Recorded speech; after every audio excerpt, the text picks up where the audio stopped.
like y compartan mis videos para que me hagan muy famoso y pueda yo ser un youtuber muy famoso. Bueno, no mentiras, con que vean los videos y hagan las acciones que tenemos programadas es más que suficiente, mis queridos compañeros. Sin embargo, sí me sirven los likes.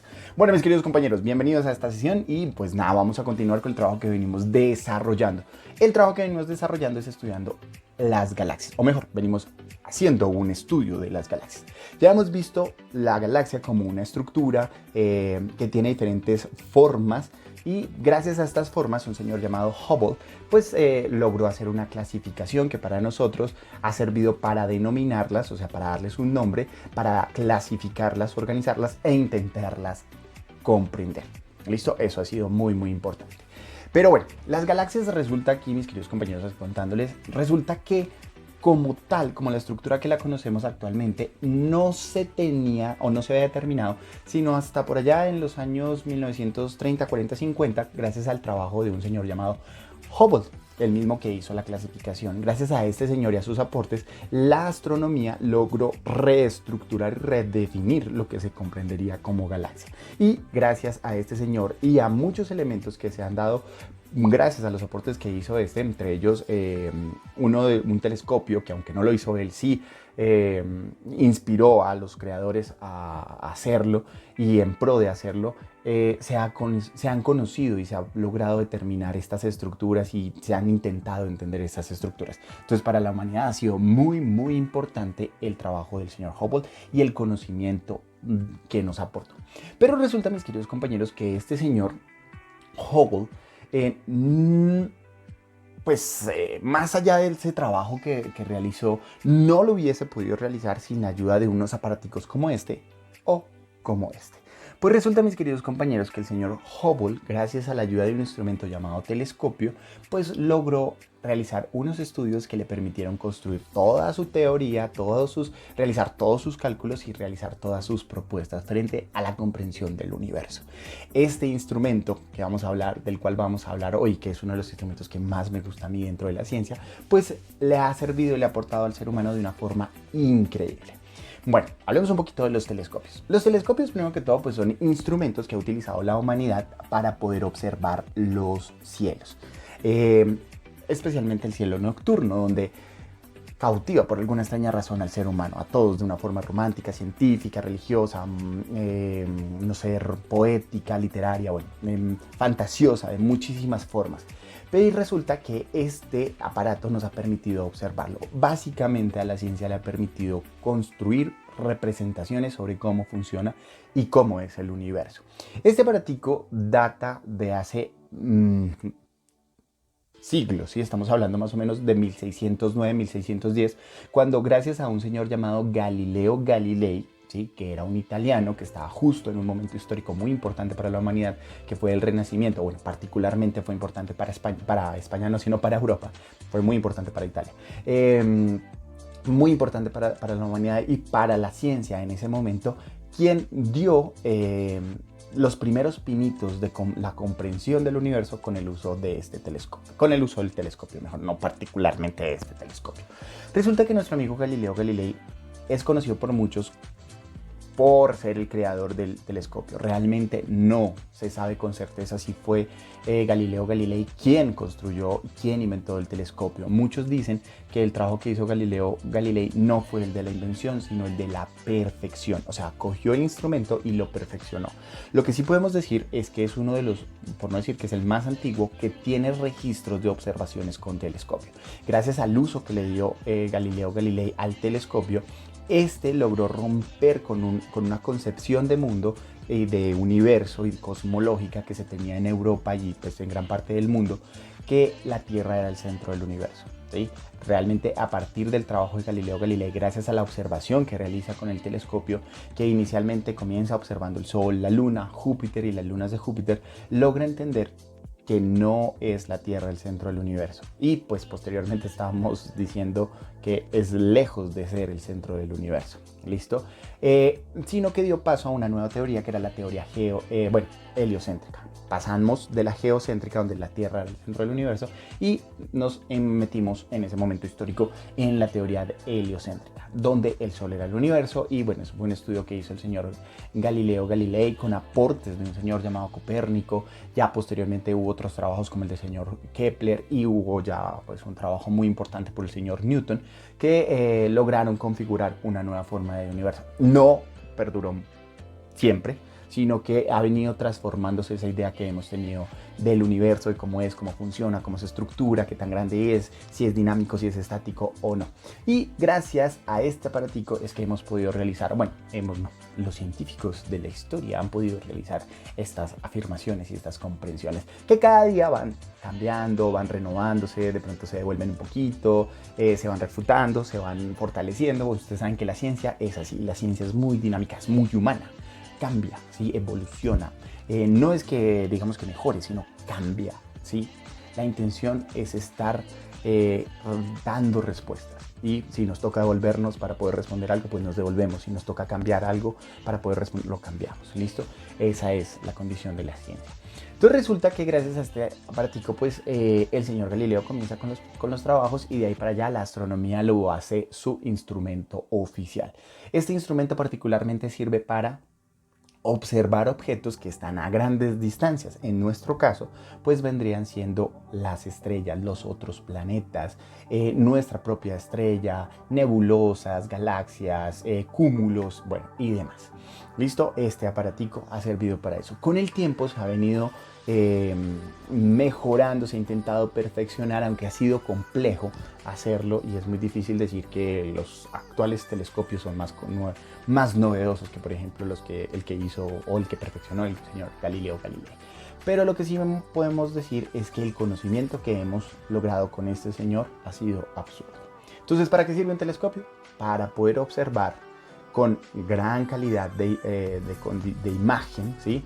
Algo que está muy, muy, muy lejos. ¿Listo? No es que podamos ver absolutamente todo lo que está lejos, no, sino que cada vez vamos mejorando la técnica, o el ser humano ha venido mejorando la técnica en la construcción de estos aparaticos, y cada vez logramos observar cosas que están más y más lejos, para poder hacer una representación de lo que es el universo y poder comprender cómo funciona, cómo se estructura, cómo evoluciona, ¿sí? Cómo se originó probablemente. ¿Listo, mis queridos compañeros? Entonces, básicamente, ese es el telescopio, un instrumento utilizado en la astronomía para poder observar objetos muy lejanos. Su función es poder capturar la luz que llega de esos objetos, ¿sí? La luz que llega de esos objetos, poderla focalizar en un punto que le permita al ser humano observarlo o poderlo ver. ¿Listo? Muchos los llaman el instrumento de los paparazzis astronómicos. Otros simplemente los llaman los paparazzis del cosmos. Estos son los instrumentos con los que hemos logrado ver más allá de lo que está en nuestro cielo. Pues mis queridos compañeros, bienvenidos a esto que son los telescopios, The Paparazzi of the Cosmos. Ok, muy bien, mis queridos compañeros, entonces ya que sabemos de qué vamos a hablar, hablemos un poquito de los telescopios. Bueno, ustedes van a encontrar telescopios de muchas formas, listo, de muchas formas. Ustedes aquí ven unas casas que con unos domos que realmente se conocen como observatorios. Estos observatorios lo que hacen es que contienen o son el lugar donde se ubica un telescopio de gran tamaño y de gran capacidad. Se les conoce no como los telescopios, sino como observatorios.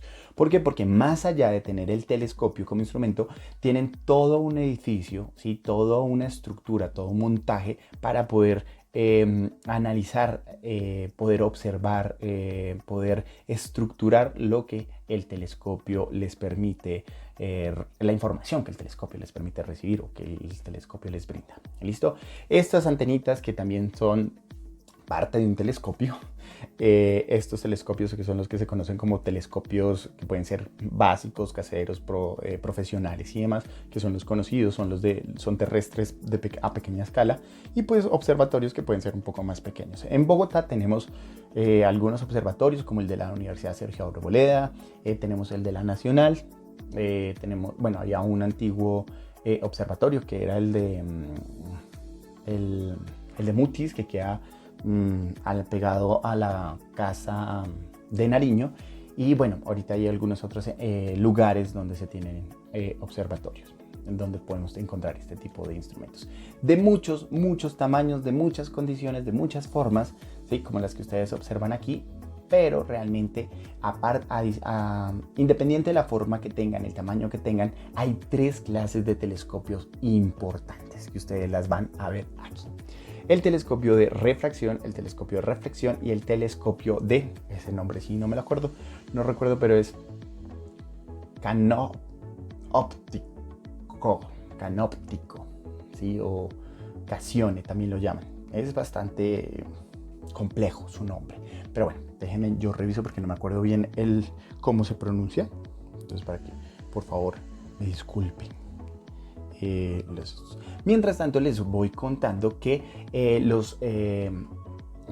los telescopios, independiente del lugar donde estén, de la forma que tengan, del tamaño que tengan, pues pueden tener estas 3 estructuras, la de reflector, la de refractor, y yo lo llamo a este el mixto, ¿sí? Porque realmente es la combinación entre el refractor y el reflector.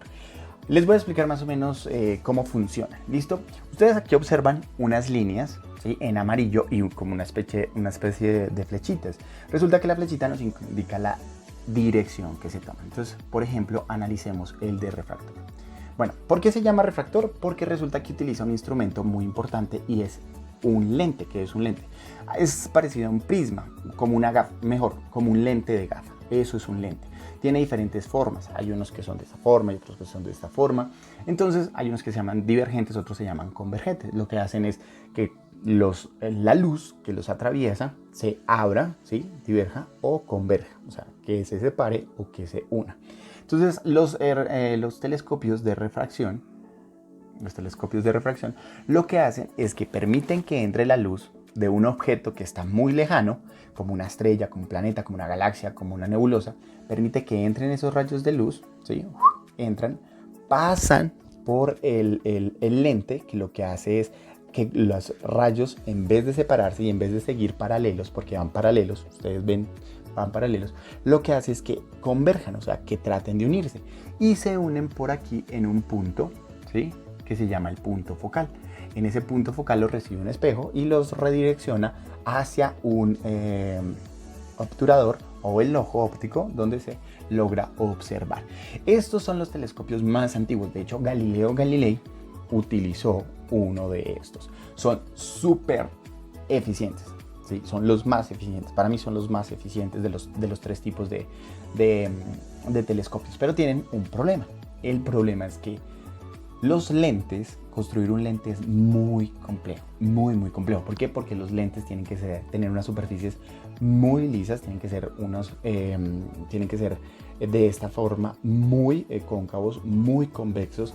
Entonces es difícil hacerlos. Ese es un problema que tienen. Además que entre más grande sea el telescopio para poder recibir mayor luz y poder recibir mejor información del objeto que se está observando, pues el lente tiene que ser muy grande, y hacer un lente más grande implica que las curvaturas, bien sean de esta forma o de esta forma, pues van a ser mucho más difíciles de construir. O sea, son realmente difíciles de construir. Esa es una de las desventajas más grandes que tiene este telescopio, por eso suelen ser de los más caros, suelen ser muy pesados, o sea, no suelen ser muy prácticos. Se conocen de carácter, la mayoría de los profesionales, de los telescopios profesionales suelen ser de esta clase, porque por la calidad de imagen que pueden formar o observar, mejor por decirlo de alguna forma. Listo. Eso implica que son muy delicados, son bastante costosos. Y bueno, lo que les decía, entre más grande sea el telescopio, mayor tendrá que ser el lente, y construir un lente perfecto, con la forma perfecta indicada para que se pueda observar, pues va a ser bastante complejo. Entonces, si usted lo tiene, consérvelo, y si lo quiere, piénselo bien. Sí, hay otros un poco más económicos, mucho más prácticos, no con la misma calidad, pero sí generan ese tipo de información o acercamiento al que nosotros queremos. ¿Por qué reciben el nombre de refracción? Pues porque resulta que el fenómeno, siempre escuchen bien, el fenómeno de refracción de la luz es esto, precisamente, que viene la luz de forma paralela, pasa por un lente o por cualquier objeto como una gota de agua, por un prisma, etcétera, etcétera. Y lo que hace la luz es que cambia dirección. En este caso, cambia hacia un mismo punto. O sea, vienen así paralelo, pasan por el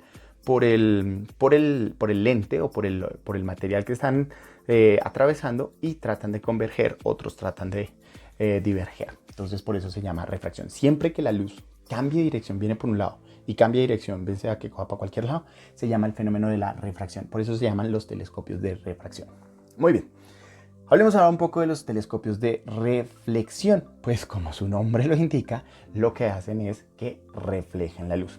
Viene la luz y no pasa lo mismo que con los de lentes, con los o refracción, que la luz atraviesa y cambia de dirección. No, pues resulta que estos lo que hacen es que llega la luz, no la dejan atravesar y le cambian la dirección. Entonces, a ese fenómeno, aprovecho para decirles, se le llama la reflexión. Entonces, acuérdense, cuando viene la luz, pasa por un medio y cambia su dirección, se llama refracción. Pero cuando viene la luz y no cambia de medio, se le llama reflexión. Por eso dice el reflejo, que no pasa. O sea, hace esto y cambia de dirección. Y refracción, que hace esto. Entonces, son refractantes. Entonces, lo que hacen es que cambian la dirección de la luz. Los telescopios de reflexión pues necesitan un instrumento que permita la reflexión. Un lente no sirve porque un lente lo que hace es que deja pasar la luz y le cambia la dirección. Pues los de reflexión necesitan que la luz no pase. Entonces aquí se cambian los lentes por espejos y eso tiene una ventaja. La ventaja es que un espejo es mucho más fácil de construir, es mucho más fácil de pulir y es mucho más liviano y por ende es mucho más económico. Entonces estos suelen ser mucho más livianos, mucho más económicos y mucho más prácticos. Tienen un problema. Resulta que la reflexión no da la misma calidad de observación que genera la refracción. Entonces en términos visuales este es mucho mejor, este es bueno, es muy bueno, pero no es tan bueno como este. Este, ¿qué ventajas tiene? Que está construido por espejos que no dejan pasar la luz. Este está construido por lentes que dejan pasar la luz, ¿sí? Lo único es que le cambian la dirección. En ambos casos cambia la dirección, tanto en la reflexión como en la refracción. Solo que en la reflexión no cambia de medio, o sea, no atraviesa el medio, y en la reflexión sí atraviesa el medio para cambiar de dirección. Esas son las condiciones. Pues esto también implica una cosa. Si ustedes se dan cuenta, aquí arriba tenemos el reflector, pasan los haz de luz que vienen en paralelo, atraviesan el lente y convergen, ¿sí? Van hacia un punto y entonces está el lente en una posición, está el espejo que hace que reboten y está el obturador por donde se puede observar que permite la observación. Aquí la estructura para este pues es diferente. Lo que hace es que este deja que atraviesen casi todo el telescopio, lo recibe un espejo, pin pin, y lo que hace es que les cambia la dirección para que cumpla la misma función. Esos haz de luz se unen en un punto que se conoce como el punto focal. Entonces lo que hace es que la posición tiene que ser diferente. Por eso es que ustedes van a ver posiciones diferentes. Aquí la posición pues tiene que estar, el lente tiene que estar en la posición inicial. ¿Para qué? Para que atraviesen y detrás de ellos se forme la imagen. Mientras que aquí tienen que dejarlos pasar, los dejan entrar, el espejo lo recibe y adelante del espejo, ¿sí? No atrás como aquí del lente, sino adelante del espejo se forma la imagen y por eso se observa de una forma distinta. Por eso es que estos reflectores se ven, o sea, si tuviéramos que darle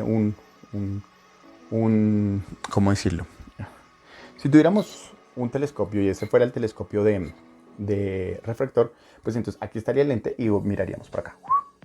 Pero cuando tenemos un reflector, entonces aquí, por aquí entran, aquí estaría el espejo y nosotros veríamos desde aquí, ¿sí? O sea, aquí cerca casi a la entrada al principio tendríamos que ubicar el este. Entonces los rayos pasan acá, se focalizan y ahí los podemos observar. Mientras que en el de aquí arriba, pues los rayos pasan y podemos ubicarlo de una forma diferente.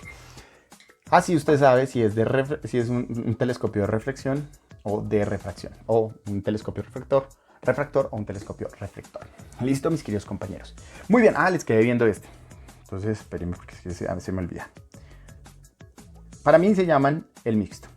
Pero el nombre, no quiero pasar la vergüenza con ustedes, se llama mucha atención porque es difícil hasta de pronunciar. Se llama catadioptrico. Catoptricos o mixtos, como lo llamo yo, simplemente mixtos. Tienen un nombre un poco más raro, que es en otro idioma, no lo recuerdo ahorita, pero espérenme, lo buscamos porque denme un segundito. Tenemos los un momentico. Vamos a ver, es que ese nombre es raro, por eso me da vergüenza decirlo, que no lo diga bien. No me sale el nombre. El caso es que se llaman catoptricos, ¿listo? O mixtos simplemente. Pues resulta que estos que están aquí, se llaman mixtos porque combinan lentes con espejos. Entonces hay una parte del telescopio que permite que a través del lente pasen los rayos, les cambia la dirección, llegan a un espejo, les cambia la dirección, los devuelve. ¿Para qué? Para mejorar su calidad. Estos son de mejor calidad que los de reflexión. O sea, generan una imagen de mayor calidad que las de reflexión, pero no son tan buenos como los de refracción. Estos son bastante complejos, son muy utilizados. ¿Por qué son muy utilizados? Porque manejan las dos condiciones. Entonces, si profesionalmente quisiéramos trabajar de la mejor forma, pues nos vamos por un refractor. Pero si no nos alcanza, es muy complejo construirlo porque necesitamos uno de gran tamaño, con unos lentes muy grandes, es más complejo. Entonces nos vamos por este, que lo que hace es que subsana la imagen del reflector con lo poco práctico, complejo, costoso que puede ser un refractor. Entonces esto es lo que ocurre. Aquí ustedes pueden observar cómo, me voy a ubicar por esta parte. ¿Listo? Ustedes pueden observar cómo por aquí, ¿sí? Cómo por aquí entra la luz, llega a un espejo, ¿sí? Llega a un espejo, luego pasa a través de un lente. Bueno, no mentiras. Aquí la estoy embarrando. Pasa por este de aquí es un lente y este de aquí es un espejo. Bueno, aquí también hay otro espejo. O sea, aquí está el lente. ¿Sí? Aquí está el lente un lente con un espejo chiquito. Y aquí está un espejo. Entonces lo que hace es que pasa por el lente que es grande, cambia la dirección, llega al espejo, le cambia la dirección y luego lo manda a otro espejito para que le cambie la dirección y ahí empezamos a focalizar el sistema. Son bastante complejos de entender. Yo realmente no los manejo muy bien. Y pues yo la verdad he tenido la posibilidad de trabajar solamente con reflectores, ¿sí? Son los más prácticos, son los más comunes, son los menos costosos, son los más fáciles de adquirir. Entonces, pues con esos es los que yo he tenido algún tipo de aproximación a los objetos lejanos en el universo, desde la Tierra, obviamente. ¿Listo? Entonces acuérdense que tenemos que el telescopio pues es un instrumento que nos sirve ¿para qué? Para observar objetos que están muy lejos. ¿Por qué podemos observar esos objetos? Por dos razones. O porque producen luz o porque reflejan la luz. No tengo un espejo, pero bueno. Porque producen luz o porque reflejan la luz. ¿Listo? Entonces llega la luz y la devuelven y podemos observarla.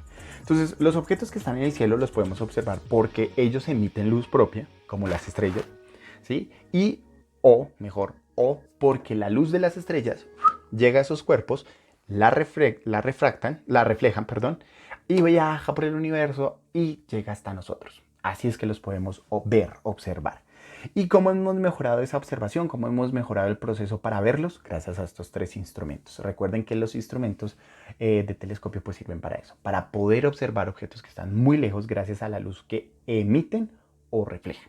¿Listo? Entonces la luz que emiten o reflejan, llegan al telescopio, el telescopio trata de focalizar, organizar esa luz de forma que nosotros lo podamos focalizar en un punto y lo podamos observar con nuestro ojito. ¿Listo? Entonces así más o menos funciona y es fundamental para la astronomía. Si queremos hacer cualquier trabajo en astronomía, pues es fundamental. ¿Listo? El uso, la astronomía que den este uso de estos tres telescopios se llama astronomía observacional. ¿Listo? Se encarga únicamente de observaciones. Y hay otros instrumentos, ya hay otras partes de la astronomía que hace cálculos, que hace análisis, etcétera, etcétera, y demás. ¿Listo? Estos tres elementos son súper importantes. Entonces recuerden, tenemos el telescopio como el instrumento que utilizan los astrónomos para poder observar objetos que están muy lejos en el universo, gracias a que son capaces de recibir focalizar y optimizar la luz que envían los objetos que están muy lejos o que reflejan esos objetos. ¿Listo? Para que la ubiquemos en un lugar, la podamos capturar de alguna forma, ¿sí? A través de una imagen que podemos ver, observar y podemos construir en nuestro cerebro y podemos representar a través de la ciencia. ¿Listo? Entonces es eso. Hay tres tipos de telescopios: los de refracción, que utilizan lentes para cambiar la dirección de la luz y focalizarla en un punto; los de reflexión, que también utilizan ya no lentes sino espejos para la misma función, cambiar la dirección de la luz, ponerla en un punto para optimizarla, focalizarla; y los mixtos, que lo que hacen es utilizar espejos y lentes para poderlos focalizar en un punto, mejorar la imagen y poderlos observar. Recuerden que tienen pues ventajas y desventajas. Entonces los primeros pues tienen desventajas en que son muy complejos de hacer. Son, si se quieren o si se desea observar algo que está muy lejos, pues se requieren de telescopios con gran capacidad óptica, o sea que tengan unos tamaños muy grandes para que puedan recibir la mayor cantidad de luz y poderla organizar. Entonces hacer un lente de ese tamaño es bastante complejo. Y eso primero resulta muy difícil y muy costoso. Entonces recurrimos a los de reflexión, que lo que hacen es utilizar espejos, ¿listo? Para focalizarlos. Por eso los obturadores en los ojos o el monocular está ubicado en diferentes puntos. Entonces los de los refractores están atrás del lente, los de los reflectores están adelante del espejo, y los mixtos pues ya depende de la construcción que se tenga. ¿Listo? Entonces para que estén pendientes de eso. Muy bien. Vamos aquí, les voy a mostrar bueno, esta es la clasificación por la óptica. Ay, no se había dicho eso. Esta se llama la clasificación por la óptica. Resulta que cuando la luz viene y la recibimos y la focalizamos en un punto, a ese proceso de coger la luz y focalizarla en un punto lo llamamos la óptica. De ahí nace la física óptica, gracias al estudio de la luz, para poderla focalizar y ubicarla en un punto, para poderla capturar como una imagen. Y pues se llama por óptica. Entonces tenemos los telescopios que son ópticos, obviamente. ¿Listo? Pero esos telescopios ópticos se clasifican según la forma en la que se captura o se focaliza la luz. Pero hay otro criterio. Ese criterio es si el telescopio está en la Tierra o está orbitando a la Tierra, a nuestro planeta. Entonces aquí vamos a tener otros dos tipos, otra forma de clasificar mejor los telescopios. Vamos a tener los terrestres y vamos a tener los espaciales, los llaman. Algunos los llaman los aéreos. Yo no los llamaría así porque asumo aéreo con condiciones de aire y allá pues no tenemos condiciones de aire. Entonces preferimos llamarlos orbitantes o espaciales. Y pues tenemos los terrestres. ¿Listo? Cualquiera de los dos, pues tiene que ser de esta condición. O es refractor, o es reflector, o es mixto. ¿Sí? No importa si está afuera orbitando la Tierra o si está en la Tierra. ¿Listo? Entonces para que tengan pendiente eso. Entonces la mayoría de los que están afuera, por no decir que todos, o sea, ese dato no lo tengo con certeza, pero la mayoría de los que están afuera son, podría decir, son telescopios ópticos reflectores, ¿sí? O sea, utilizan espejos. Mientras que los de acá, bueno, también la gran mayoría, sobre todo los grandes, suelen ser reflectores, pero en lo posible buscan que sean refractores. ¿Listo? Entonces para que ustedes tengan pendiente eso. Entonces tenemos estos y tenemos estos. La diferencia entre estos dos es pues simplemente su ubicación. Pues estos están orbitando alrededor de la Tierra, mientras que estos están en la Tierra. Y pues eso les tiene ventajas y desventajas, ¿no? Entonces, ¿cuáles son las ventajas y las desventajas? Bueno, estos señores, los telescopios terrestres, tienen ciertas ventajas y tienen ciertas desventajas. ¿Las ventajas cuáles son? Pues que no hay necesidad de salir de la Tierra, entonces aquí podemos, no necesitamos preocuparnos por el oxígeno que vamos a consumir, por el peligro que suscita estar allá afuera con la basura espacial que está por ahí orbitando alrededor de la Tierra, que puede generar algún daño, puede chocar con el telescopio y lo puede dañar. Entonces el riesgo de daño del telescopio pues es prácticamente mínimo. Listo, es mínimo. Se trabaja desde acá, pues se puede ir a la casa, no hay ningún problema, se puede mantener tranquilamente al equipo que trabaje allí, que lo use, que lo interprete, Si se daña una pieza, pues es mucho más fácil cambiarla o conseguirla, cambiarla. Entonces va a ser muchísimo más práctico para el equipo científico astronómico que esté trabajar con estos. ¿Listo?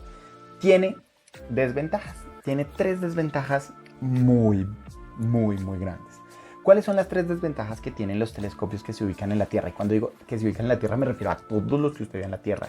El casero, el profesional, el aficionado, el observatorio, bueno, el que sea. Tienen 3 desventajas. Primero es que la Tierra pues presenta una contaminación lumínica muy fuerte. Entonces, ¿eso qué hace? Que como, por ejemplo, Bogotá tiene, en la noche tiene mucha luz artificial. Entonces, las lámparas de la calle, las luces de las casas, entonces eso hace que se vea muy contaminado lumínicamente. Por eso es que en Bogotá usted ve la luna, porque es la más cercana y es la que más refleja luz del sol, o sea, es imposible no verla a pesar de la contaminación de luz. Y los planetas, porque también pues, presentan una luz muy fuerte que es capaz de atravesar esa contaminación lumínica. Y de algunas estrellas y algunos puntos importantes del universo, algunas galaxias importantes, algunos cúmulos importantes que logramos percibir. Pero si usted compara el cielo, obviamente el cielo estrellado en Bogotá con respecto al del campo, donde no hay una sola luz, pues obviamente en el campo se ve muchísimo mejor. ¿Por qué? Porque no hay contaminación lumínica, no hay luz que contrarreste la otra luz. Porque resulta que la luz sufre de un fenómeno que se llama la superposición de la luz. O sea, si hay luz y viene más luz, lo que hace es que se superponen, ¿sí? Y se mezclan, ¿sí? Se suman, se llama superposición, en la ciencia se llama superposición de la luz. Entonces viene unas de luz, viene otras de luz, se superponen y se combinan. Entonces aquí esa combinación hace que esa luz de las estrellas muy lejanas pues se pierda. Entonces solo vemos los cuerpos que ya son muy luminosos.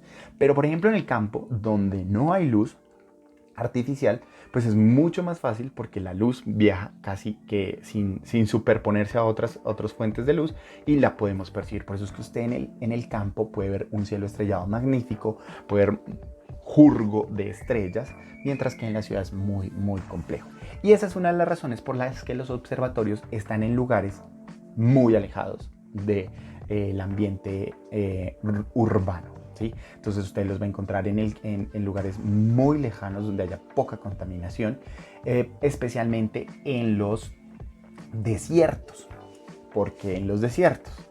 Por la segunda desventaja que tiene. Pues resulta que el tener un telescopio en la Tierra tiene la desventaja de la contaminación lumínica, pero también tiene otra desventaja, que es las nubes, los aspectos meteorológicos. Resulta que pues usted puede tener el telescopio más potente, pero si adelante suyo se le pone una nube, pues no va a ver nada, ¿sí? Entonces usted tiene que quitar esa nube, tiene que esperar hasta que se le dé la gana a esa nube, irse de ahí. Y si la nube no se quiere ir, por ejemplo en un cielo como el de Bogotá, que hay días que son nublados, noches que son nubladas, pueden pasar meses nublados, pues el telescopio no tiene ningún uso. Entonces lo que ha hecho la ciencia, la astronomía, es ubicar los telescopios en puntos estratégicos, que son lugares desiertos donde no hay contaminación lumínica y donde no hay nubes. Y los desiertos suelen ser lugares donde la presencia de nubes es muy poca y si hay presencia no es prolongada. O sea, es muy rápida. La nube está ahí, pero se mueve muy rápido porque por los vientos que se generan en estas zonas desérticas. Entonces resulta que los científicos se pusieron esa cabeza y dijeron, no, pues hagámoslos en unos desiertos bien alejados de contaminación lumínica y donde las nubes, pues los efectos meteorológicos pues no nos vayan a afectar. Entonces los pusieron en los desiertos. Nosotros aquí tenemos dos, yo conozco un observatorio en el desierto de la Tatacoa y precisamente está ubicado por eso, en la Tatacoa. Primero porque pues no hay una contaminación lumínica fuerte y porque los procesos meteorológicos pues no afectan en gran medida. ¿Listo? Y así es que se solucionan.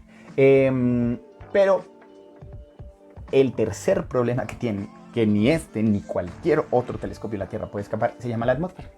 Y mis queridos compañeros, pues resulta que la atmósfera se convierte en un enemigo de los observatorios. ¿Sí? ¿Por qué? Porque usted puede decir, listo, los alejamos de las luces, nos vamos por un desierto, nos ubicamos donde no hayan nubes, pero no puede quitar la atmósfera. Y resulta que si está la atmósfera, gran parte de la luz que viene del Sol, reflejada de los planetas, de otras estrellas muy lejanas, de otros planetas, de otros sistemas, bueno, de galaxias, de lo que sea, pues viaja por el universo, llega a nuestra atmósfera y nuestra atmósfera en gran parte la devuelve, no la deja entrar, o sea, la refleja, ¿sí?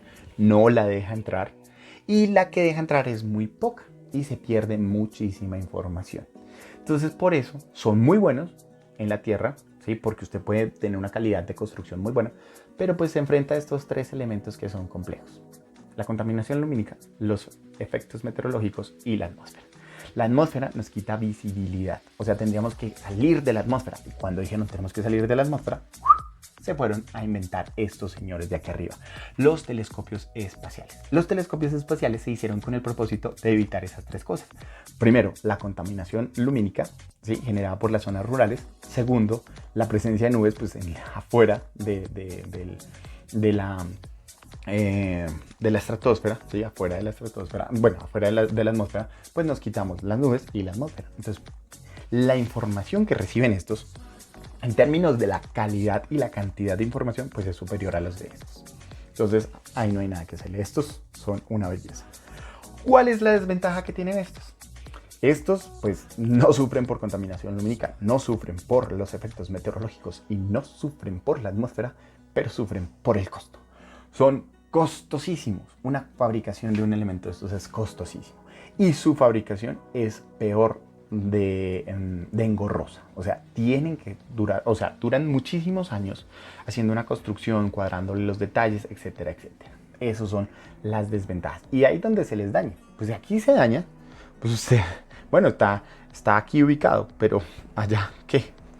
¿Cómo hace para ir hasta allá? Le toca irse hasta allá, por eso son muchas misiones, van hasta allá, les cambian, los reparan, lo que tengan que hacer, pero pues es un proceso que va a durar mucho tiempo, mientras que de aquí es mucho más corto. Entonces tienen sus desventajas los telescopios espaciales, entonces por eso son bastante complejos, son muy cuidados, son unas coronitas bien importantes, son joyas muy importantes.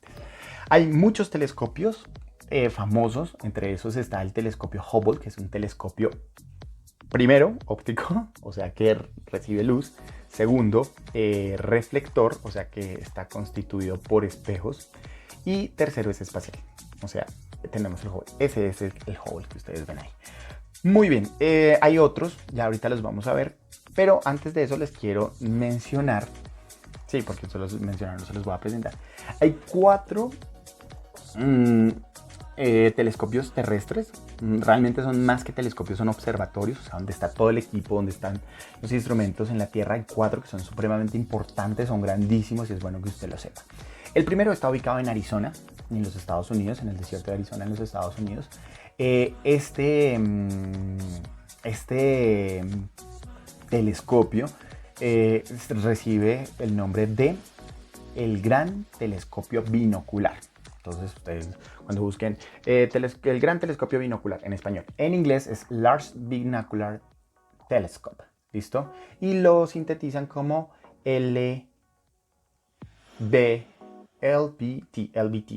Large Binocular Telescope, ¿listo? Entonces ahí lo pueden encontrar como es uno de los más famosos, de los más importantes que tiene la NASA en los Estados Unidos. Otro que es muy importante, que está en Europa, en Canarias, se llama el Gran Telescopio de Canarias. También lo pueden encontrar como el GTC, Gran Telescopio de Canarias. Entonces también es muy importante, está ubicado en una zona muy estratégica, recibe información a diestra y siniestra y es magnífico en términos de la información que nos brinda. Y bueno, ese es otro. Otro que es muy importante para Latinoamérica es el telescopio ALMA, que queda en el desierto de Atacama, en Chile. Ese es súper importante para nosotros, está muy bien ubicado porque nos da una panorámica de la parte del universo que podemos observar desde el sur, ¿sí? Estos que les nombro pues están ubicados desde el norte. Y hay otro muy importante que queda en Sudáfrica, no me acuerdo el nombre, me disculpan ustedes, pero está ubicado en Sudáfrica, si no estoy mal se llama el SALT, el telescopio SALT. Y pues también es bien importante porque esta nos permite información de la parte sur que podemos, o bueno, de la información que podemos observar desde la parte sur de la Tierra. Mientras que el de Canarias y el de Arizona pues nos permite observar lo que ocurre en la parte norte de nosotros. ¿Listo? Entonces para que estén pendientes. De estos telescopios me voy a ubicar por aquí. Bueno, entonces aquí les voy a presentar, bueno, estos son los más importantes de la NASA, que son el WM Keck Observatory, que está aquí, listo. Está también el Large, este aquí. Está el Large Binocular Telescope Interferometer, no sé si se pronuncia así. Y tenemos el NN Explorer o el NN Explorer. Son 13 telescopios que están ubicados en los Estados Unidos, que son muy importantes para la NASA y han brindado muchísima información. Pero para nosotros, los que más información han brindado y han permitido ampliar ese panorama, porque los rangos de información que permiten alcanzar, porque miren, estos son buenísimos, muy buenos, pero los objetos que logramos observar están muy cercanos, ¿sí? Son muy cercanos comparados con los objetos que podemos observar gracias a estos. Estos son como los más importantes, se los voy a nombrar. Pues, obviamente el Hubble, que es súper importante para nosotros, es de los más importantes. El Spitzer, el Kepler, el TESS, el JWST. Listo. Aquí me salté. Tenemos también el WFIRST, el Ariel, que está por acá. También tenemos el Plato, ¿sí? O Platón. Tenemos el Cheops, tenemos el Gaia.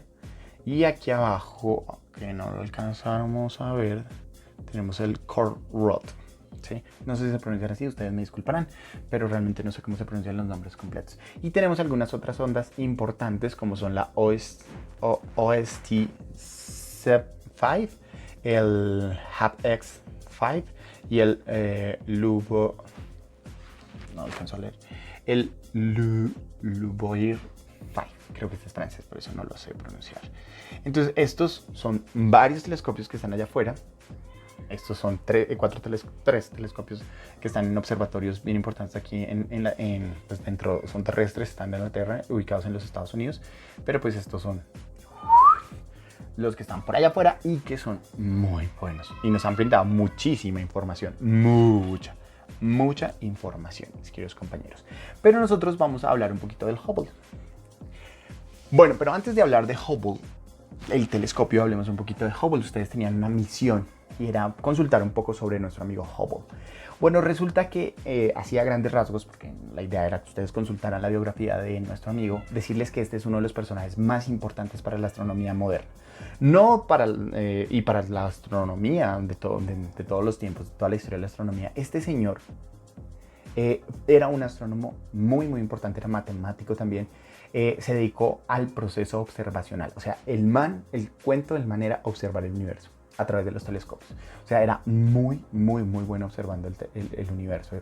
Empezó a ver cada detalle, con minucia, a intentar analizarlo, a intentar entenderlo, ¿sí? Y este señor hizo en sus análisis unos aportes a la humanidad que eran increíbles. Uno de los grandes aportes que hizo nuestro amigo Hubble, que es, como se les decía, él es, si no estoy mal, es de Chicago, o sea, que es de Estados Unidos, es de los Estados Unidos. Nace por allá en 1889, más o menos, y fallece como en 1950, hace como unos 60 años, falleció. 53 más o menos, como en el 53, 57, no estoy seguro.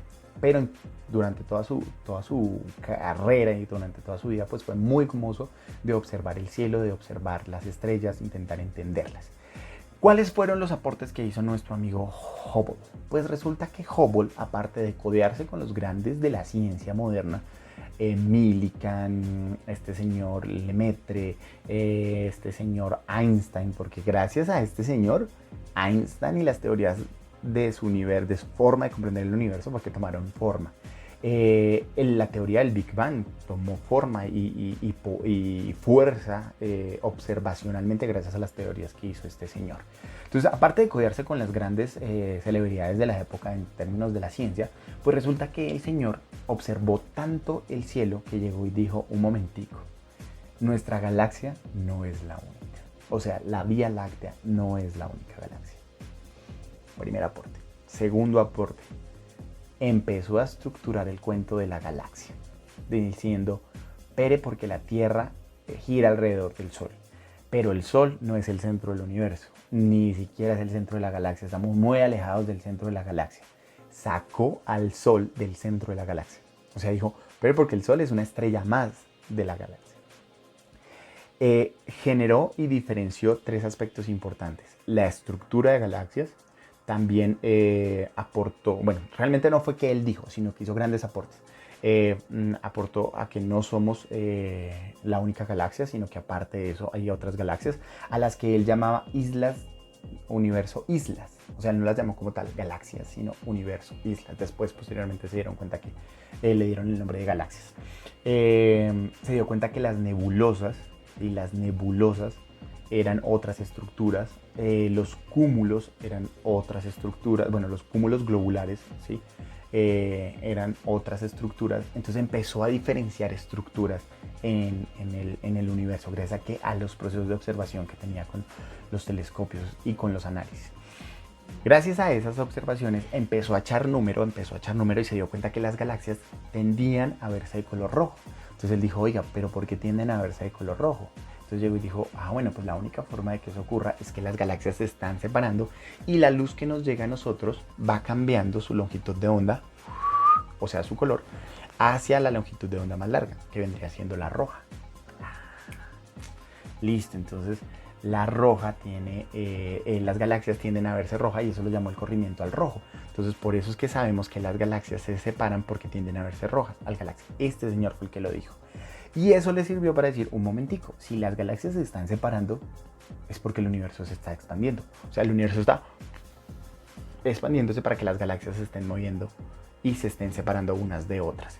Sacó una ley que se llama la ley de Hubble, se me olvidó el nombre. Bueno, sí, la ley de Hubble, que explica la relación entre la velocidad con la que se separan las galaxias y la distancia entre separación. Dice que la velocidad que tiene una galaxia que se separa de otra es proporcional a la distancia que la separa. O sea, entre más se separen, más será la velocidad que alcanzan. Así, más o menos, como para que se imaginen algo.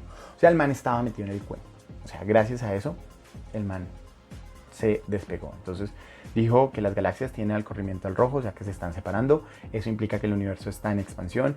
Dijo que nuestra galaxia no es la única galaxia que existe, sino que hay más galaxias y dio los pies para estructurar el concepto de hoy o actual de galaxia. Esto fue absurdamente importante porque le dio peso a la teoría del Big Bang. Aparte de eso, le dio peso a la estructura que planteaba Einstein, que él decía, no, el universo no está quieto, el universo está en movimiento, es dinámico, sí, está expandiéndose. Bueno, Einstein decía, se está expandiendo, se está comprimiendo, por alguna de las dos cosas pasa. Y el señor dijo, sí señor, se está expandiendo. Y en algún momento pues tendrá que comprimirse. Entonces el man era muy, muy, muy teso. Entonces gracias a su aporte, gracias a ese aporte que hizo este señor y que trascendió a la historia, pues pasó lo mismo que pasó con Galileo, que también, pues gracias al aporte de Galileo del perfeccionamiento del telescopio es que se empezó a observar el universo de una forma totalmente diferente, pues también se creó un telescopio en su honor, el telescopio Hubble. Y pues resulta, mis queridos compañeros, que aquí tenemos el telescopio Hubble, bueno, una recreación del telescopio Hubble. ¿En honor a quién? A nuestro amigo Hubble. Como les decía, este telescopio pues es un telescopio óptico, espacial, y es reflector, que quiere decir que utiliza espejos. Entonces lo que hace es que ustedes ven allá el esquema, el número 1, que es la luz. Los objetos luminosos envían la luz, piensa porque la están emitiendo o porque la están reflejando. Y llegan atraviesan todo el universo, o bueno, atraviesan el espacio que tienen que atravesar hasta llegar a los espejos del telescopio. El telescopio los reorganiza, los focaliza, ¿sí? Llega a este telescopio espacial Hubble, los reorganiza y él lo que hace es que retoma toda esa información, la codifica, la manda como una señal a un satélite, ¿sí? Que se llama el satélite de seguimiento y de retransmisión. Lo que hace es que coge la información que le envía al Hubble y la envía a unas antenitas, ¿sí? Yo por eso les mostraba aquí, les decía que aquí, yo les decía, estos no es que sean telescopios como tal, sino que son las antenas receptoras que se utilizan para recibir la información que envían nuestros amigos los telescopios espaciales. ¿Listo? Entonces hay unas antenitas. Esas antenitas están ubicadas en diferentes partes de los Estados Unidos o del mundo, ¿listo? Y llegan a una gran central que se llama, para este caso, se llama la Central de Vuelo Espacial no me acuerdo, Goddard, ¿listo? Que queda en Maryland. La estación terrestre, que es las antenitas, hay unas que están en Nuevo México, hay otras que están en bueno, por allá, en Caño Cañaveral, hay otras se me olvidó el nombre, donde tenemos, se me olvidó el nombre, pero bueno, casi todas están en esta región, más o menos por la Florida, están por Arizona, están por Nuevo México, por Nevada, ¿sí? Entonces ahí llegan. Y de ahí son enviadas esas señales al Instituto de Ciencia del Telescopio Espacial de Maryland. O sea, todo este proceso se necesita para poder recibir la información que capta el telescopio. Entonces, primero, ¿qué necesitamos? Objetos en el universo que generen luz o reflecten luz, o sea, que emitan o reflejen luz. Listo. Esa luz viaja por el universo y llega, oh my god, llega hasta el telescopio Hubble. Listo. Llega hasta el telescopio Hubble. El telescopio Hubble, entonces, acabo de descubrir algo importante. Entonces, el telescopio Hubble, ya no pude hacerlo. Entonces, el telescopio Hubble lo que hace es que lo recibe, manda la señal o codifica esa información en datos. Esos datos lo que hacen es que llegan al satélite de seguimiento. El satélite de seguimiento lo que hace es que envía esa información a unas estaciones donde están unas antenitas parabólicas, que en este caso nos muestra la estación terrestre White Sands, ¿sí? Que queda en Nuevo México. Esta la envía al centro de vuelo espacial Goddard en Maryland, y de Maryland llega al Instituto, ¿sí?, de Ciencia del Telescopio Espacial de Maryland. Y así es como funciona todo este proceso. Pero es para que se den cuenta toda la información y todo el proceso tan teso que se ha generado para poder observar nuestro universo desde afuera. Desde aquí, bueno, no, generalmente es desde afuera, para poderlo observar con mejor condición. Bueno, mis queridos compañeros, pues básicamente esto fue así un rápido pasabocas de lo que son los telescopios, los tipos de telescopios, cómo los podemos clasificar, cómo funciona el telescopio Hubble, que es uno de los más importantes. Porque es uno de los más importantes. Resulta que el telescopio Hubble es muy muy importante, porque gracias a este telescopio es que hemos mejorado la resolución de las imágenes.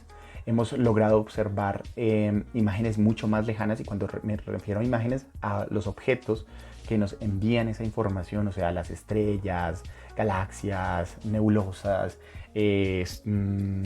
sistemas solares, planetas, etcétera, etcétera, que logran enviarnos esta información. Y gracias a eso, la imagen de lo que observamos ha mejorado. Por ejemplo, desafortunadamente no tengo una... bueno, aquí tengo una gráfica.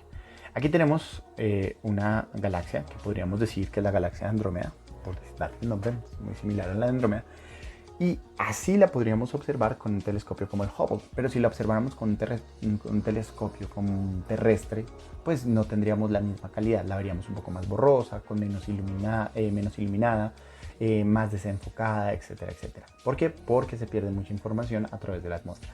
Pero gracias al telescopio Hubble, pues como no se está perdiendo la información que se pierde a través de la atmósfera, o se dificulta por los fenómenos meteorológicos o por la contaminación lumínica, pues podemos obtener imágenes con mejor calidad, resolución, que nos permiten hacer ampliaciones, y pues nos va a permitir hacer un estudio mucho más minucioso.